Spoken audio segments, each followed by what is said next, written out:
And joining me now is Sam Bankman-Fried. He's the CEO of the cryptocurrency exchange FTX.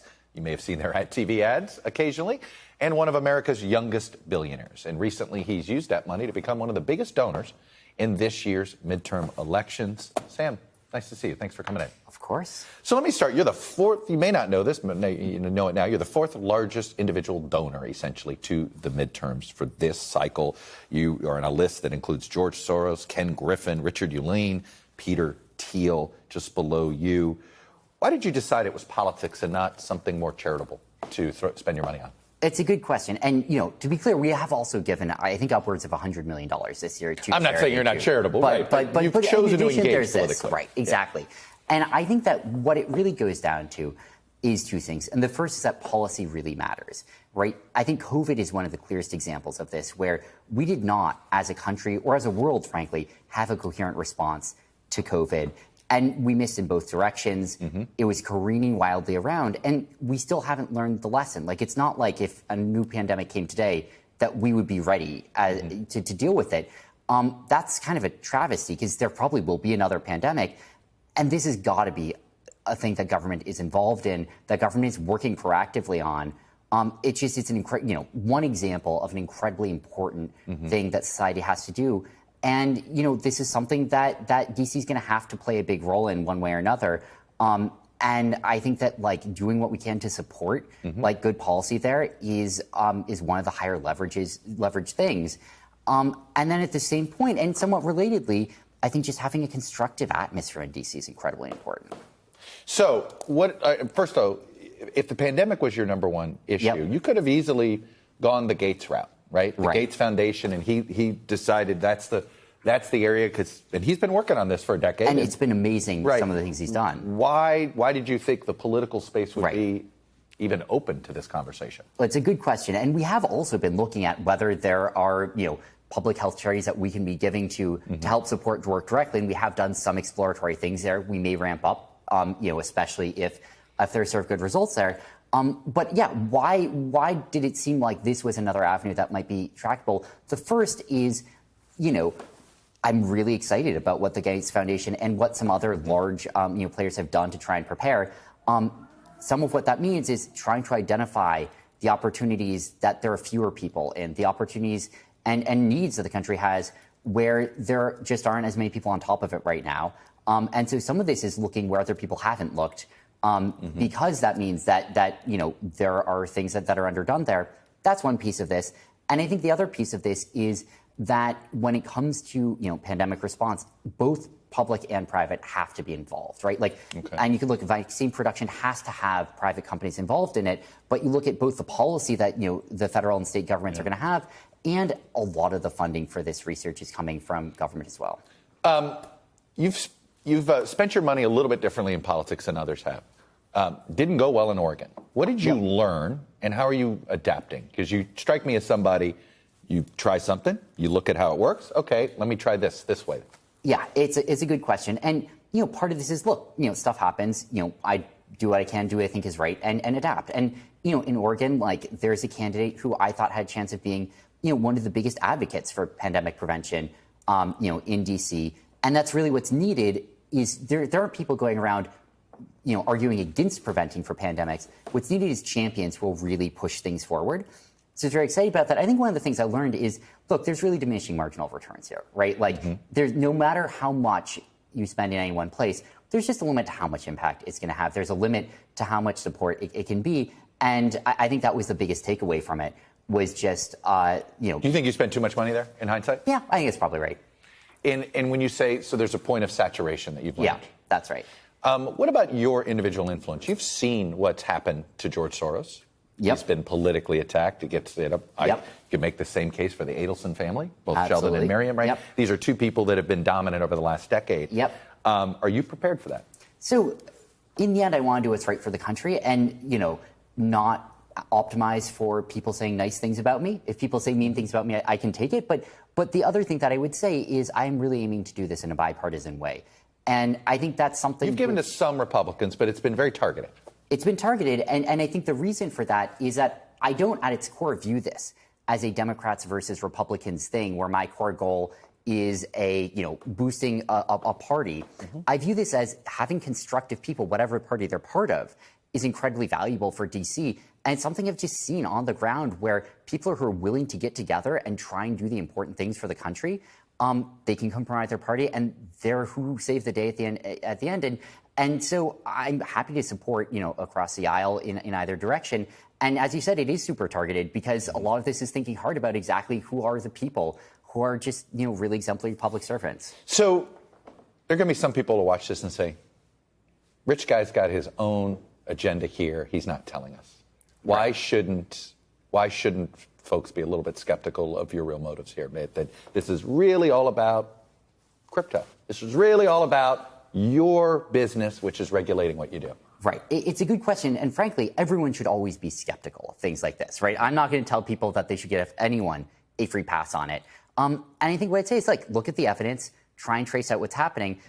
It's really funny. Sometimes I'll read these articles and they'll say, SBF donates to candidate something crypto, something, and the entire article will be like, we're trying really hard to find the crypto angle, and we haven't found it yet. The candidates have no statements. They don't know what a Bitcoin is. There's a crypto angle. We're still looking. And it's like, no, that was... People aren't taking you at your word? People aren't taking me at my word, and I understand that. And I think what I'd say is then do the research. Look at the policies that I'm supporting, the candidates that I'm supporting, and many of these people, I have no idea what their position is on crypto. Okay, but you now will have lawmakers return your calls a lot easier than the average person, right? So your money is effective in that respect, and you are going to be able to make your case in front of members of Congress because you're willing to spend money. Have you thought about that? I think it's probably true. And frankly, I think that there is value from the pandemic prevention side there, being able to, again, get in front of them and say, hey, look, this is a big issue. I think that, on the crypto side, the way that I view that is as I have a duty as a member of the industry to try and get us regulated, to try and move the industry in a more responsible direction. And I think that requires engagement. I think it would be irresponsible of me not to engage, with Capitol Hill, with regulators. And the things that I've been arguing for are more regulation for the industry. I think that's what's right for the country. I don't know if that's what's right for a company, but it's what needs to happen. Let me ask you this. Should it be so easy for you to become a big donor in our political system? Do you think your money should be as relevant in our system as it can become? It's a good question. And it's so hard to view this outside of the lens of what is going on right now, of what different equilibrium These are the rules that are. And you're sitting there and you're right. like, hey, if this is how it works, then I'm going to participate. I guess I'm asking you, what do you think should it the rules should be? Yeah. I have a lot of sympathy for thoughts of overhauling things in one direction or another. I've thought about this. I don't feel confident that I know what the right answer is, right? You could imagine a highly transparent regime where the emphasis was on full transparency of contributions. You could imagine a capped regime like what we had, at least in larger part before Citizens United. There are arguments for that. I frankly don't feel like I feel confident what the right answer is there. I certainly don't feel like we've necessarily reached it as a society, though. Well, you think every money you spend in politics should be disclosed publicly? Are you comfortable with that? I think that I think what I would say is, if there was a norm where every dollar that everyone donated in politics was to be disclosed publicly, I would have a lot of sympathy for that. I think I might support it. I haven't thought carefully about it enough to know. But well, it sounds like what you're saying is maybe there's some donations that you have made that you wouldn't make if you knew they were going to be immediately public. So I think I don't generally think about it that way. I generally think of it as like these are the right the right contributions to make. I think that and I think that there is a thing where it's important what the norms are because that's what press is going to judge everything by, right? And it's important that there is the right context.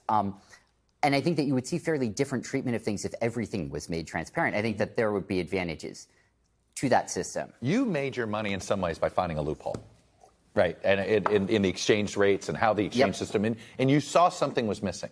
I'm curious now, bringing a fresh set of eyes to how campaign politics works, to how the funding mechanisms work. Have you found this sort of gaping hole, flaw, or loophole that you're like, how come nobody else has noticed this? So to the extent that I have, I think what it is people are just not engaged enough in policy. They're not engaged enough in what's going on in D.C. When you say people meaning the electorate or people meaning elected officials?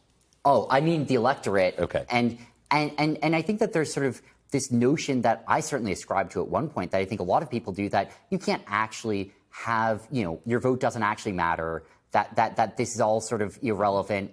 And I think that just turns out to not be right. And even if you just look at voting, right, like, is it worth it to vote? The answer is yes, right? Does your vote matter for elections? The answer is yes. And if you do the math, it's actually extremely impactful. Every person's vote. I mean, obviously, if it's a presidential election, it matters if you're in a swing state. But, you know, you're having impact over millions of dollars in expectation of what happens. And so I think that, you know, the sort of notion that has sort of flooded the press at various points about, like, this is an impossible system to interface with, I think actually everyone has important interfacing with it. You have talked that $1 billion is perhaps your ceiling for 2024. How would you imagine spending that? Candidates or your own organization to maybe educate the public? So it all is going to depend on the details. And I really do mean that in that, like, depend on who's running? Does it depend on if it's Biden and Trump type of thing? That's one thing it's going to depend on. And it's not just the presidency as well. It's more generally like, I want to support great public servants. And, you know, if you imagine an election where everyone running on both sides of the aisle for every race was an amazing public servant, I say, great. You know, I'm not needed here. Like, this is, you know, I'm happy. And, you know, I think that if you had the opposite where everyone was horrific, which obviously won't happen, I think then what I would start to get to is there needs to be an informational campaign to alert people to how poorly people are being nominated here, right? And so it's going to be really, really responsive to the weeds of which direction things go. Let me get you out of here on this, because you obviously have a different kind of eye when you're looking for a public servant. Yep. Who impresses you? Yeah, it's a really good question. And, you know, I've been impressed actually by more people than I thought I would be. I was pretty skeptical. You assumed the system was a bunch of idiots. That's exactly right. You came in here. You're not alone in thinking that when you come in. Yep. So the more time you've spent, so give me a couple on each side of the aisle. I mean, I think that, like, you know, looking at a few things that I've been working on, right, like on just the crypto regulation side, like looking at the progress that, like, the Senate Agricultural Committee has made, working across the aisle to get regulatory oversight for the industry. It's been really inspiring just to see the hard work put in there and the, you know, the sort of like attention on customer protection, on federal oversight. And sort of grokking, like, it's important that this happens and that this happens quickly because, you know, every day that goes by without oversight, there's just more risk for customers. There's more risk in the industry. And, you know, the notion of, like, just, you know, kind of getting up and doing it has been great. And, you know, that's been, you know, obviously Stabenow, Bozeman, Booker, Thune, who have been working on that. You have the, you know, Gelber and Lummis bill, you know, Thompson, Khanna, and the House. Like, it's been very bipartisan and just, like, very constructive, which has been, you know, great. You're in a space that's bipartisan right now. I mean, that's probably helpful. You're having an experience that other people are not having. I think that's right. And I think that when I get less hopeful, it's when I see people talking about politically charged topics and just the norms of discourse crash. Sam Bankman-Fried, appreciate you coming on. Not every major donor will talk about why they do it. I appreciate that you did. Of course. Thank you. Thank you.